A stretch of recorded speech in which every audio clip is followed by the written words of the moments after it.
Вы наверняка привыкли думать о Париже XIX века как о городе с полотен импрессионистов или из выпуска моего подкаста об Османе. Романтика, прогулки по широким бульварам, ночные огни, музыка, искристое шампанское. Но давайте на минуту снимем эти розовые очки. На самом деле Париж того времени – это огромный и жестко структурированный рынок. И самым ходовым товаром на этом рынке была не живопись и даже не парфюмерия. Это была любовь, вернее ее имитация.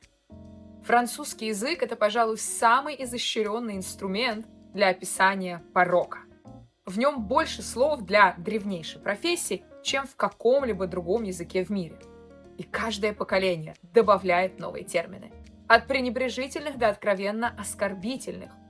Самое нейтральное, почти поэтичное в этой подборке – «La Dame de la Nuit» – «Дама ночи». В XIX веке Париж превратил продажную любовь в жесткую кастовую систему. Давайте разбираться сегодня, как она работала.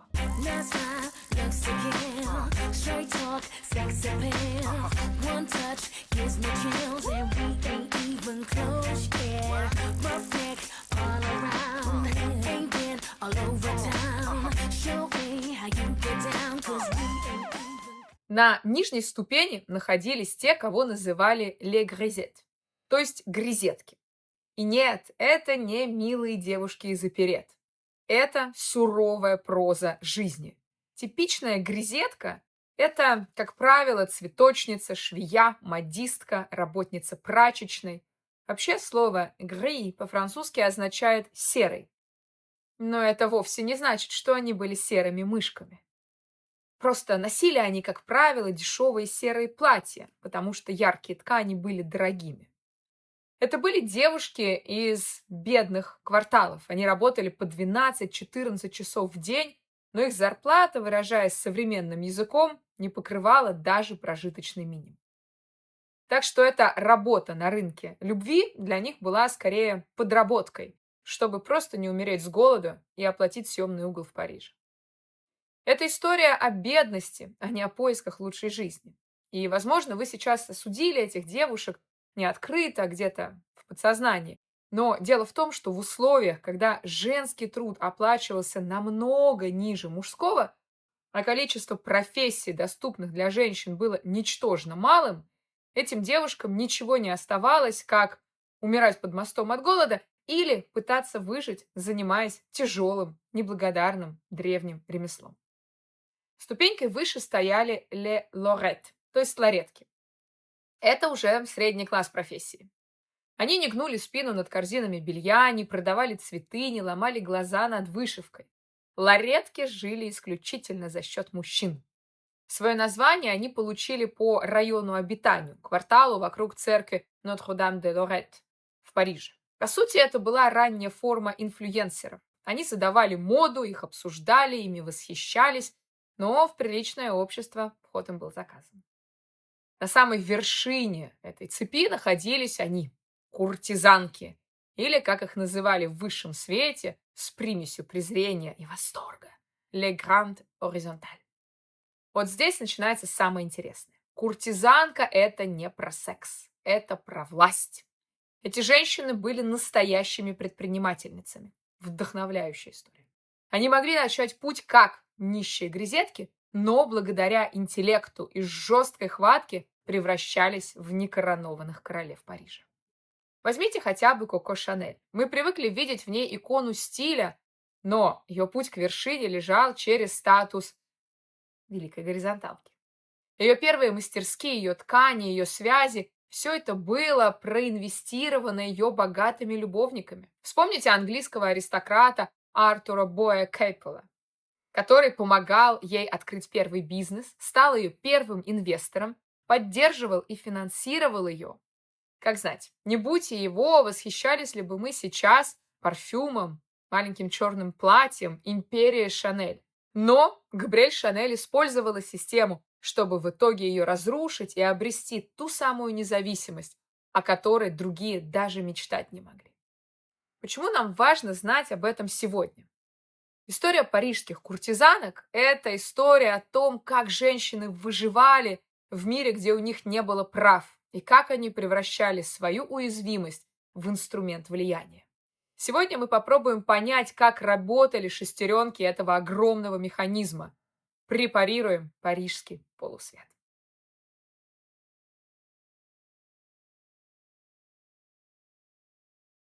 Давайте сразу проясним один очень важный момент.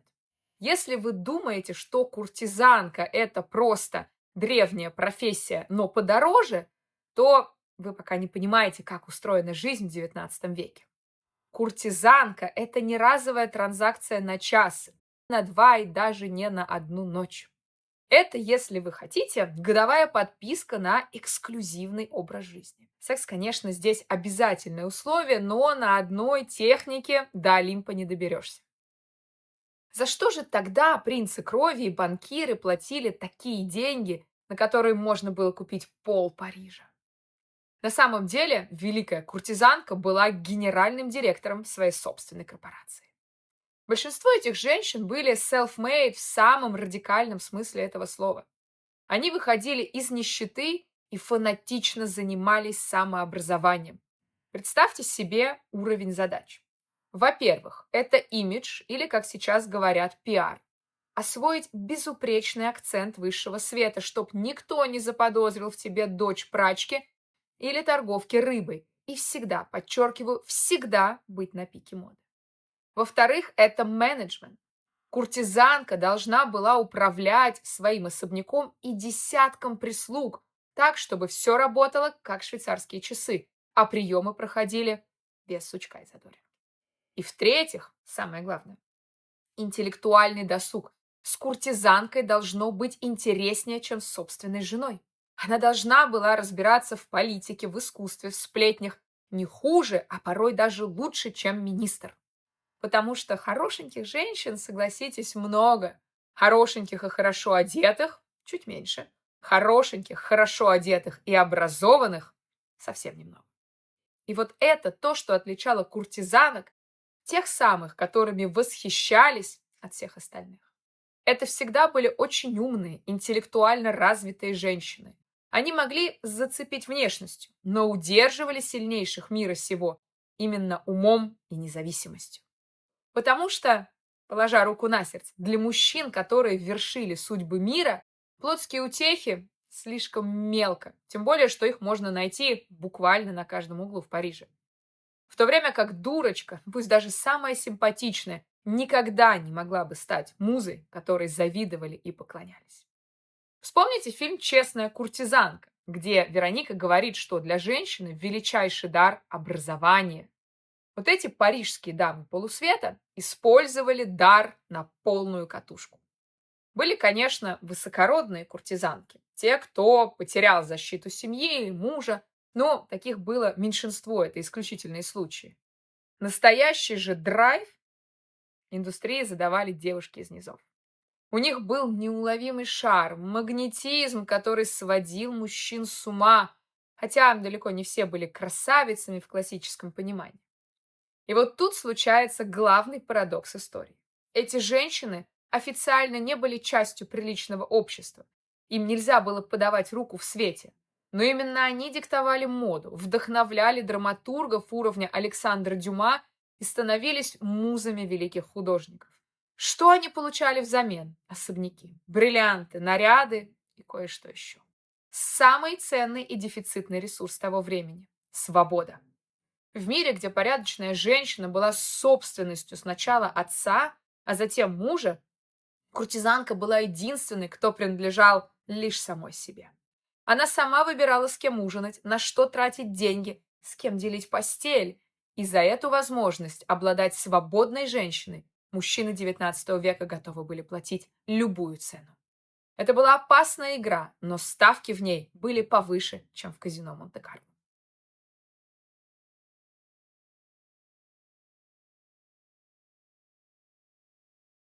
Давайте отбросим все эти сантименты в сторону и разберем юридическую базу того времени. Это сейчас мы говорим о независимости, партнерских правах, а в XVIII и XIX веках статус замужней женщины в высшем свете – это, по сути, статус дорогого имущества. Если вы аристократка и выходите замуж за самого богатого человека Франции. Поздравляю, теперь вы принадлежите ему. Буквально. Вплоть до конца XIX века замужние женщины во многих странах не имели права владеть собственностью. Ваши деньги, ваши земли, ваши украшения – все это принадлежит мужу. Даже все то, что вы получили до того, как вышли замуж. Вас учили ровно настолько, чтобы вы могли поддержать светскую беседу и не опозорить драгоценного супруга. Ваша единственная raison d'être, смысл существования – удачно выйти замуж и родить наследника. Вы ценный актив семейной сделки, но у актива нет права голоса. Вы не самостоятельная личность, лишь атрибут жизни своего мужа. А теперь посмотрите на куртизанку. Она не скована узами брака, а значит, и это ключевой момент, на нее не распространяются законы о наследовании и мужском опекунстве. Все, что ей подарили, особняки, бриллианты, облигации, акции, принадлежит только ей. Куртизанка была единственным игроком на этом рынке, который сам мог выбирать себе инвесторов. Кто-то годами жил с одним покровителем, кто-то вел сразу несколько портфелей, а кто-то выставлял астрономический ценник за одну единственную ночь любви. Самое ироничное, высокопорядочные жены, которые официально презирали куртизанок, втайне копировали их наряды и манеры. Потому что куртизанки – это иконы стиля, их имена гремели, их выходки обсуждали в газетах. Они были селебрити в мире, где приличной женщине оставалось быть невидимкой.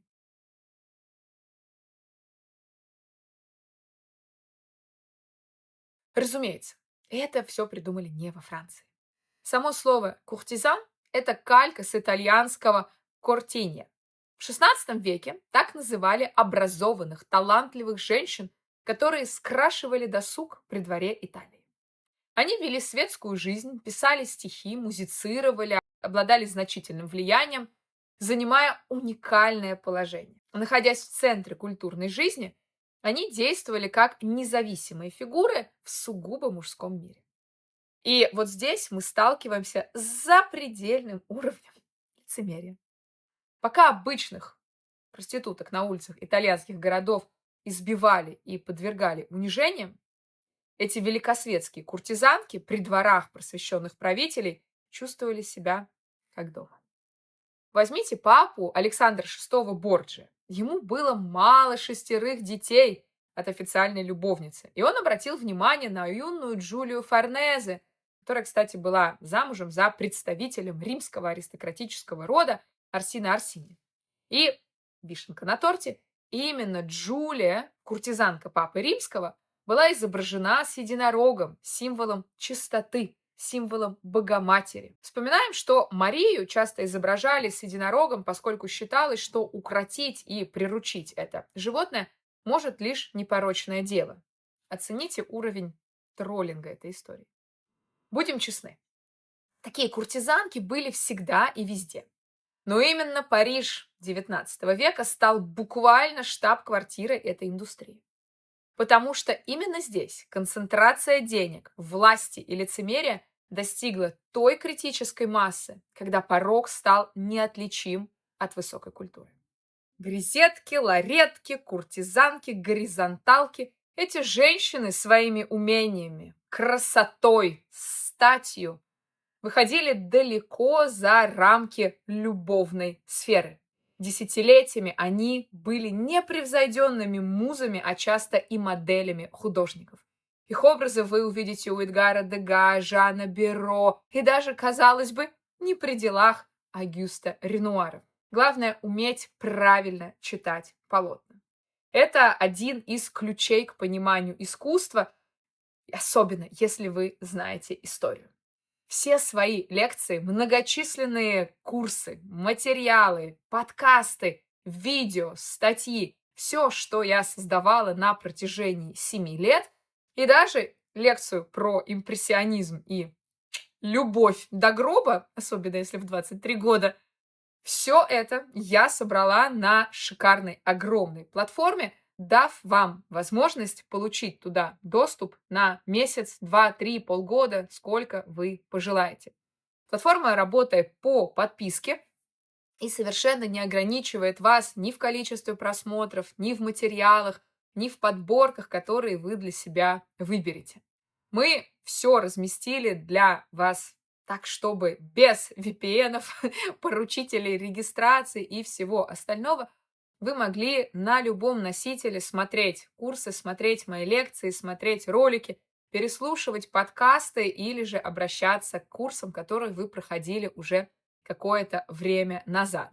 Там все, и импрессионизм, и ренессанс, и введение в историю искусства, что-то для гурманов, такие, например, вещи, как история коллекционирования или история охоты за египетскими сокровищами. То количество материала, то количество контента, которое мы определили на платформу, совершенно поражает воображение, и поэтому рекомендую вам сразу оформлять подписку на 6 месяцев, чтобы с удовольствием серфить по интеллектуальному нашему пространству, интеллектуальному космосу, и, конечно, возвращаться к любимым материалам, делиться ими со своими близкими. Обогащайте свою жизнь, слушайте истории, понимайте искусство, любите его и впускайте в свою жизнь. Ну, а мы с вами продолжаем препарировать общество XIX века.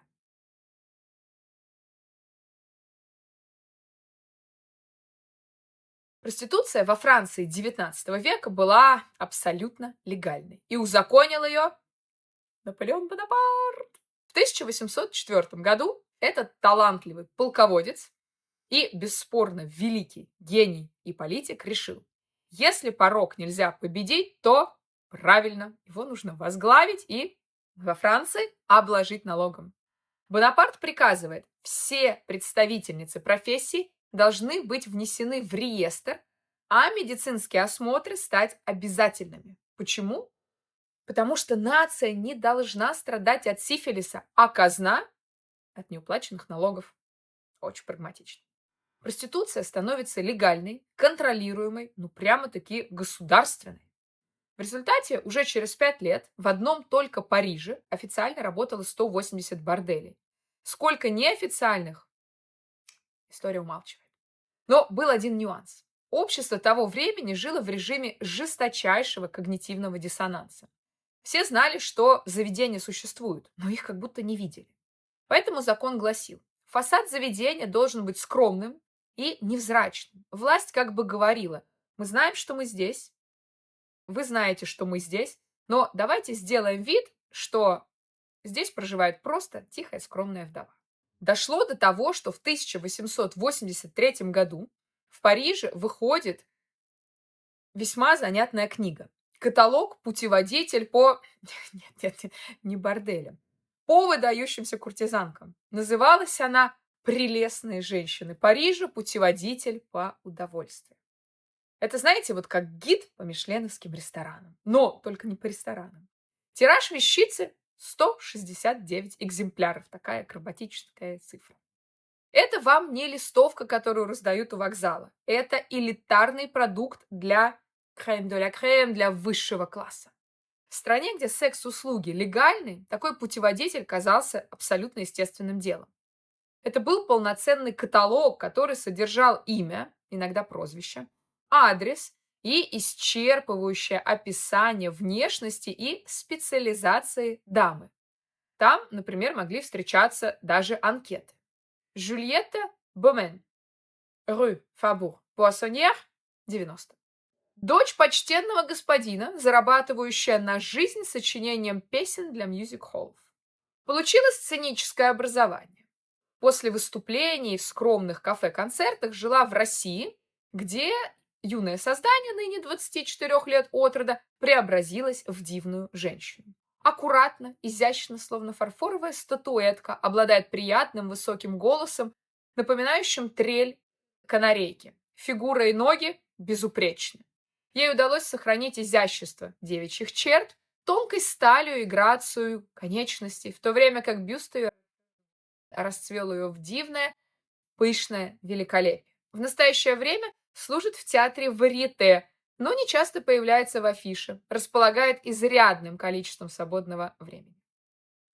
Или вот, Мари Коломбье проживает по адресу 42, улица Москвы.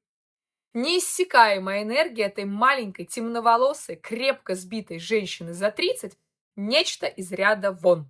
Она испробовала все. Сцену, любовь, литературную деятельность. Ее таланты на театральных подмостках примечтательны. Ее искусство в постели неоспоримо. А ее журналистский пыл просто великолепен. Поверьте, это еще самые целомудренные описания.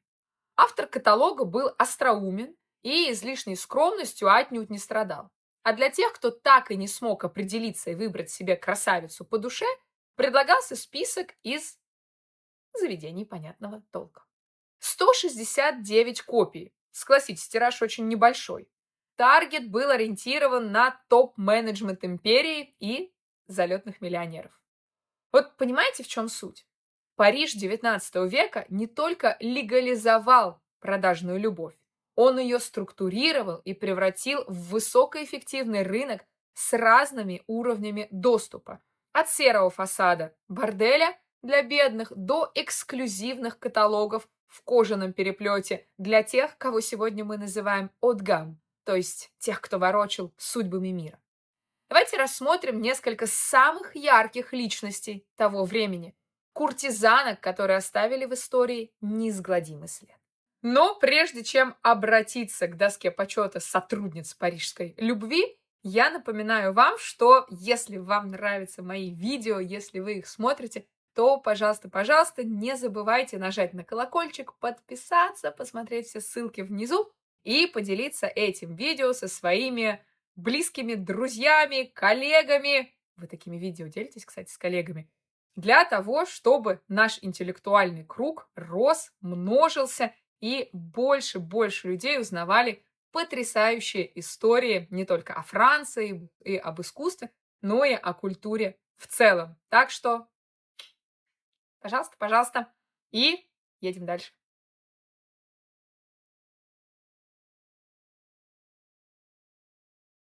Начнем мы с женщины, которая была настоящей музой, увековеченной в прозе, живописи и музыке. Мари Дюплесси, известная как «Дама с камелиями». Если бы в XIX веке существовали бизнес-школы, ее историю бы изучали как пример самого агрессивного и успешного стартапа в истории Парижа. Судите сами, Мари Дюплесси прожила всего 23 года, но за те 7 лет, что она провела в высшей лиге, она прошла путь, на который у других уходили поколения. Настоящее имя Мари– Роза Альфонсина Плесси. Позже она добавит аристократическую частицу «de». Она родилась в Нормандии в полной нищете. В 14 лет, только вдумайтесь, родной отец фактически продал ее какому-то старику. В 15 она сбегает в Париж и устраивается модисткой. Мы уже говорили, что работа швеи в то время– прямой путь на панель. Зарплаты не хватало даже на еду, а древнейшая профессия была единственным способом не оказаться в сточной канаве. В 16 лет Мари замечает граф Догиш. И это был ее счастливый билет. Граф стал для нее не только любовником, но и полноценным ментором. Он начал обучать ее тонкостям этикета, манерам, правилам игры и поведения в высшем свете. И вот тут проявился гений Мари. Она оказалась невероятно способной ученицей. За считанные месяцы девушка полностью избавилась от деревенского нормандского акцента и заговорила как истинная парижанка. Барышня, которая едва умела читать, начала фанатично заниматься самообразованием, поглощая одну книгу за другой. Вскоре она открывает собственный салон. И это не было какой-то там притон для богачей. Вовсе нет. В ее салоне собирались самые известные политики, писатели, художники, сливки общества. И, внимание, Мари могла на равных поддерживать беседу о мировых делах, литературе и искусстве. Но, конечно, здесь сделаем оговорку. Наша героиня обладала идеальными входными данными. Миниатюрная, петит, с безупречной фарфоровой кожей и той самой улыбкой, которая заставляла мужчин забывать о состоянии их банковского счета. Но она понимала, что внешность– это скоропортящийся продукт. И сделала ставку на интеллект, амбиции и уникальное чувство стиля. В Впрочем, был еще один нюанс, но об этом чуть позднее. А еще она сделала камелии своим брендом. Все потому, что камелии почти не пахнут, а у нее были больные легкие и тяжелые насыщенные запахи раздражали их. За 7 лет вчерашняя нищая торговка из Нормандии превратилась в женщину, за благосклонность которой боролись наследники престола. Она не только удачно устроилась, она создала из себя бренд, который пережил ее саму. Но какая цена стояла за этим стремительным взлетом и почему все оборвалось так рано? Мари Дюплесси, в отличие от многих своих коллег, не строила долгосрочных планов на случай увядания красоты.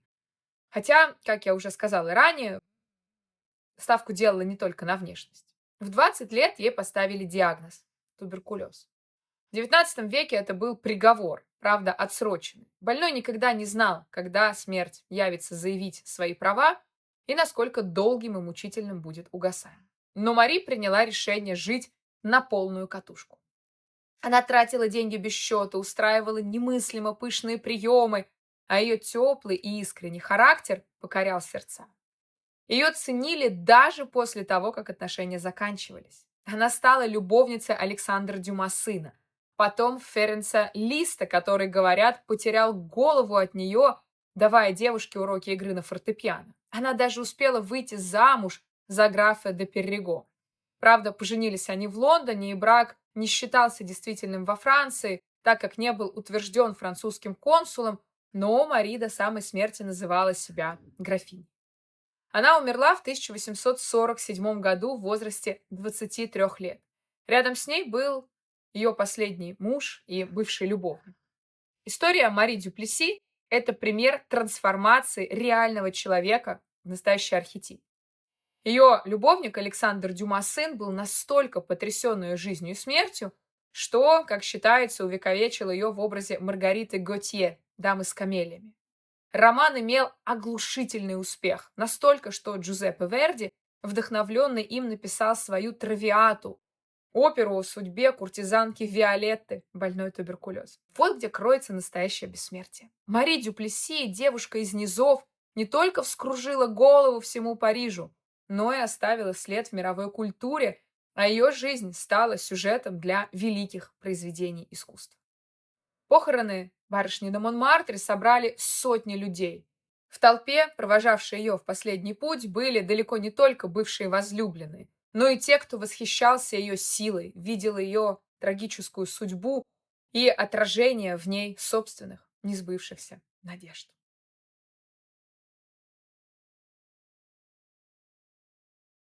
Вторая героиня – Кора Перл. Импортная дерзость. Если Мари Дюплесси была нежным французским цветком, то Кора Перл была импортным товаром. В то время Париж притягивал амбициозных молодых людей и девушек из России, Италии, Англии, Париж-магнит. Элиза Эмма Крауч родилась в Плимуте, в Англии. Она отнюдь не была нищей, но ее семья была, мягко говоря, с проблемами. Отец был виолончелистом и композитором Фредерик Николас Крауч, который женился на матери, контральто Лидия, урожденной Пирсон, в 1832 году. К апрелю 1941 года Крауч вернулся в Лондон, оставив жену и дочерей в Плимуте. В 1943 заключил католический брак с Элизабет Джордж, и у них родилось еще 2 детей. А в 1949 году отец Кукушка уехал в Соединенные Штаты, бросив обе семьи. Мать привела отчима, а саму Элизу отправили в монастырскую школу-интернат, где она училась говорить по-французски. Через год девушка вернулась в Лондон, и жить ей пришлось у набожной бабушки по отцовской линии, поскольку у матери с новым мужем родились новые дети, и всем было не до нее. Ну, дальше, как из мемуар. Один предприимчивый джентльмен угощает ее выпивкой, она просыпается в сомнительном заведении, а рядом лежат 5 фунтов. Тогда девушке было 15. И вот в тот момент Эмма Крауч принимает свое первое стратегическое решение. Она могла бы плакать, возвращаться домой, быть опозоренной, сносить упреки бабушки, терпеть презрение родных. Ведь тогда victim blaming процветал почище, чем сейчас. В насилии всегда виновата была женщина, даже если ей 15. Семья относилась к девушке наплевательски, никто никогда не говорил ей, что Не стоит общаться с незнакомцами, ни в коем случае не стоит уж пить с ними алкоголь. Но Элиза посчитала, 5 фунтов– это больше, чем модистка зарабатывает за неделю каторжного труда. В мемуарах она вообще напишет, что это была самая большая сумма, которую она видела за свою жизнь.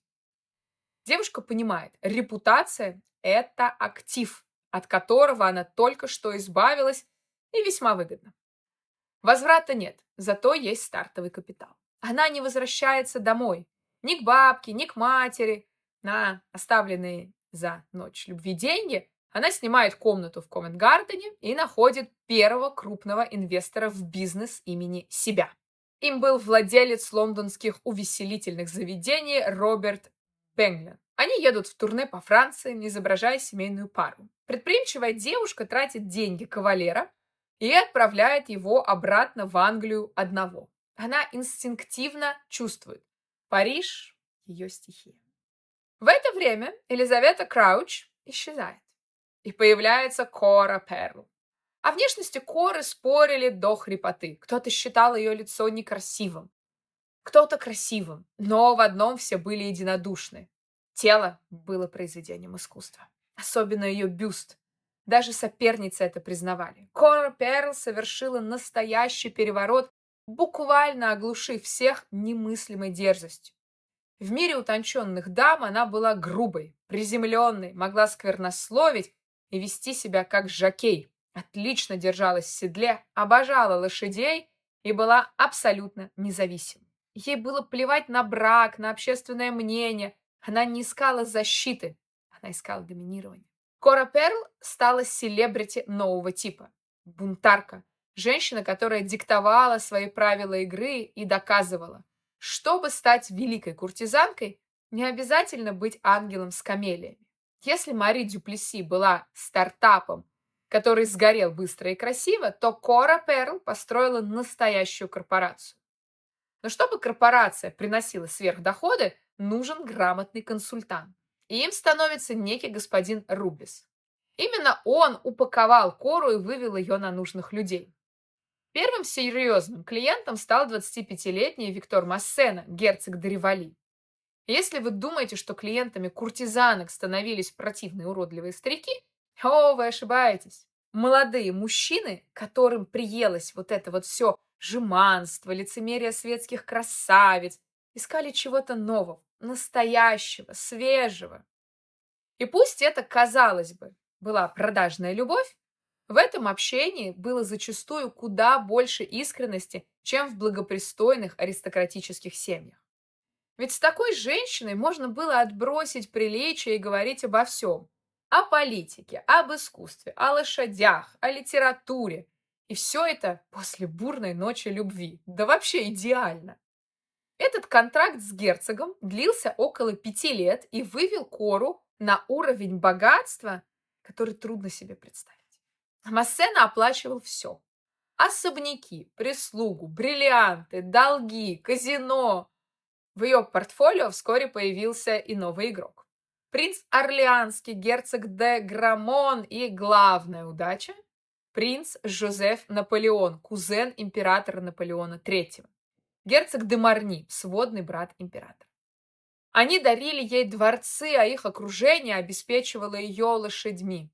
У Коры было 3 особняка, конюшни и 30 породистых лошадей. Только на овес и уход за ними она тратила 90 тысяч франков в год. Говорят, она была бесподобной наездницей, а с лошадьми обходилась получше, чем с любовником. Ее фавориты вынуждены были соревноваться в щедрости за ее внимание. У нее было 3 дома, коллекция ювелирных украшений стоимостью в 1 000 000 франков.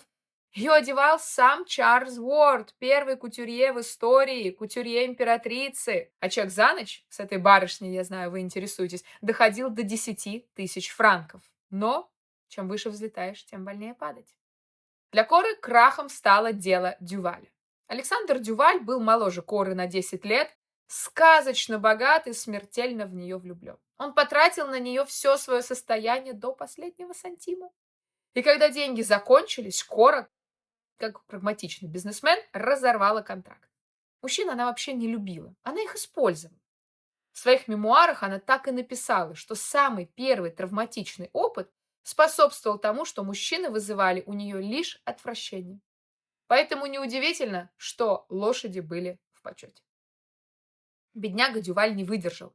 Он был молод, наивен и еще не излечился от юношеского максимализма. Все, или ничего, любовь или смерть.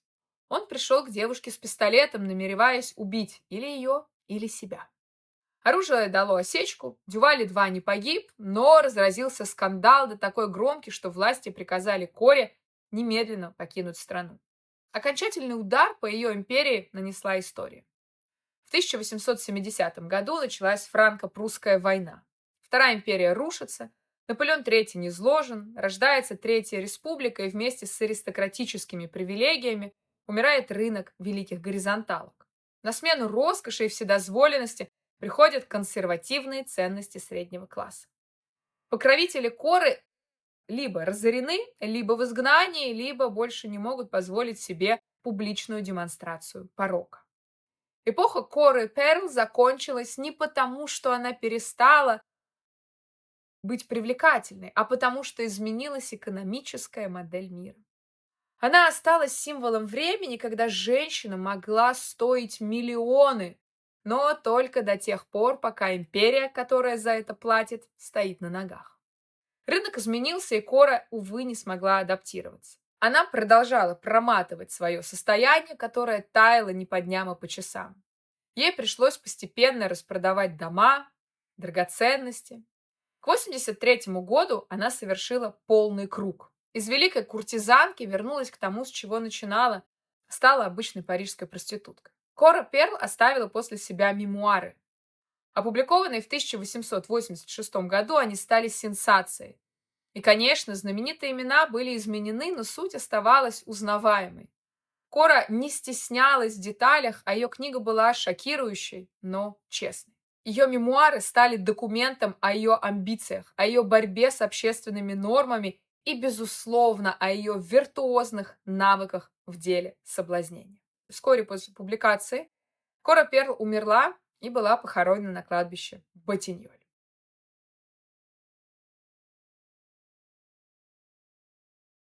Замыкает нашу троицу Вальтес де Лабинь. Эмилия Луиза де Лабинь родилась в семье прачки и алкоголика. Супер.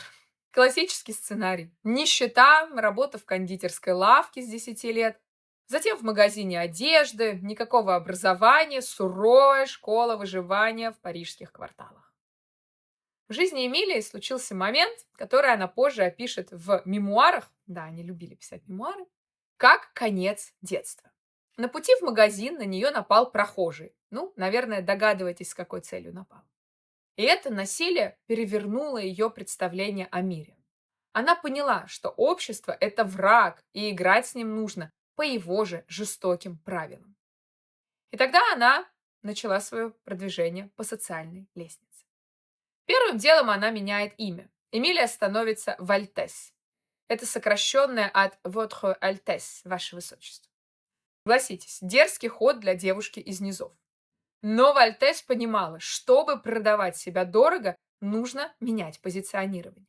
В отличие от коллег, которые делали ставку только на внешность, хотя Вальтес была музой самого Камиля Каро, она начинает прокачивать, как сейчас говорится, свои soft skills. Фанатично изучает литературу, искусство, музыку, превращая себя в женщину, которая могла обсуждать политику наравне с министром, а философию наравне с философом. Ее особняк на бульваре Мальзер стал самым эксклюзивным местом Парижа. Она очаровала самого Жака Оффенбаха, и он вывел ее на сцену театра Буф Паризен. Роли были небольшими, например, роль Евы в «Орфее в аду», но и этого хватило. Критики были в восторге, рыжая и робкая, как дева с картины Тициана. Она играла второстепенные роли в операх и пела весьма неплохо. Но эта карьера ее не манила. Скорее, девушка это делала для продвижения себя, ну и, возможно, для удовольствия. Во время франко-прусской войны, когда Париж был в осаде, а люди ели крыс из сточных канав, Вальтес проводит радикальный ребрендинг своей жизни. Она меняет фамилию. Нет, не на вымышленную. Нюанс был совсем небольшим, но значимым. Была Эмилия де Лабинь, слитно, стала Вальтес де Лабинь, раздельно. Эта маленькая приставка «до» и титул графини она использовала, чтобы буквально сконструировать свое дворянство в тот момент, когда всем было не до проверок документов. После войны начинается ее прайм-эра. Любовники сплошь князья.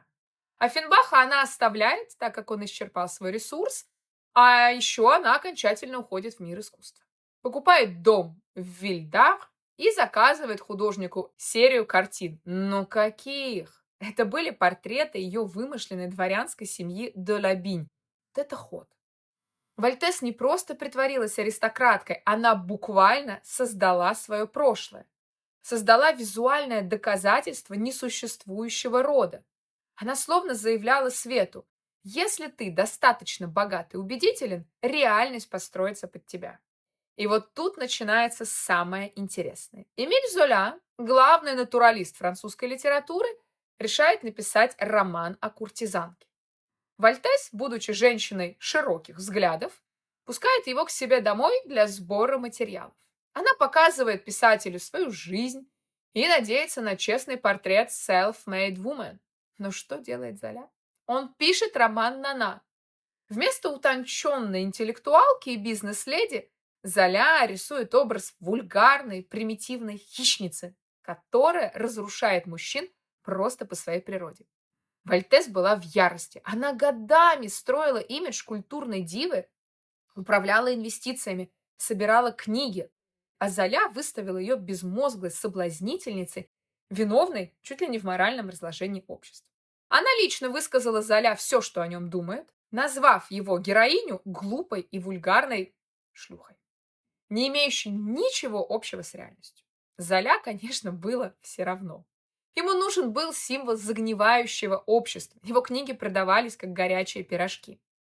Однако случилось то, что часто происходит в мире медиа.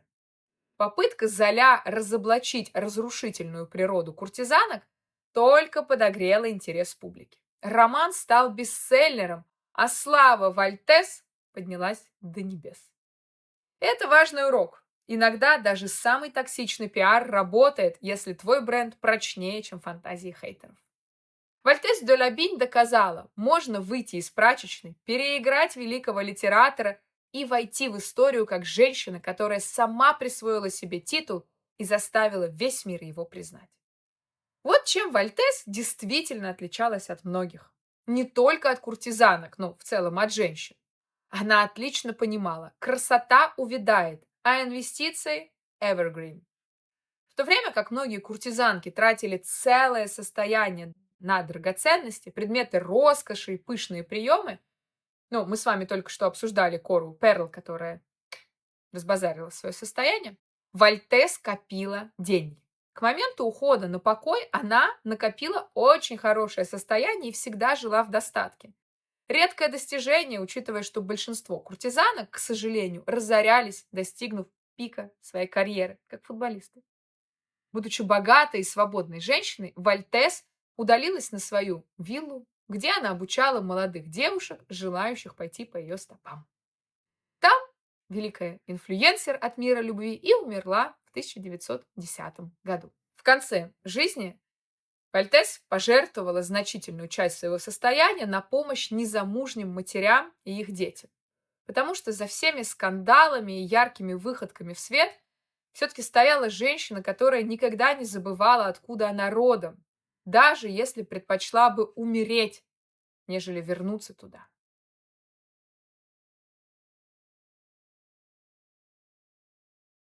Итак, мы с вами прошлись по спальням, салонам, даже конюшням XIX века. Мы увидели 3 разные стратегии выживания в мире, который был спроектирован мужчинами для мужчин. И какой вывод мы можем сделать из всей этой истории, из всей этой повести о Гранд Горизонталь?